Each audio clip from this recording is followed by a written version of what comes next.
രാജ്യത്തിന്റെ 80ാം സ്വാതന്ത്ര്യദിനം ജനം ടിവിയും വിപുലമായി ആഘോഷിച്ചു. രാവിലെ കൈമനത്തെ ജനം ടിവി ആസ്ഥാനത്ത് deputy news editor Gautham Ananthanarayanan ദേശീയ പതാക ഉയർത്തി. തുടർന്ന് ഭാരതാംബയുടെ ചിത്രത്തിൽ പുഷ്പാർച്ചനയും വന്ദേമാതരം ആലാപനവും നടന്നു.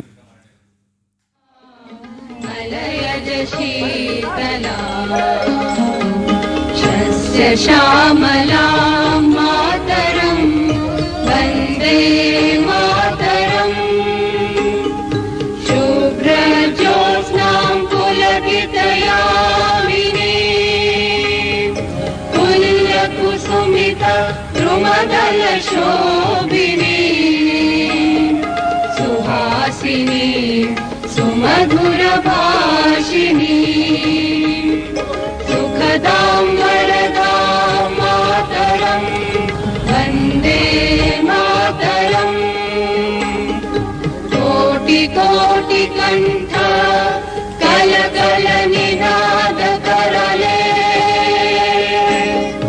कोटि कोटि भुजै धृत खर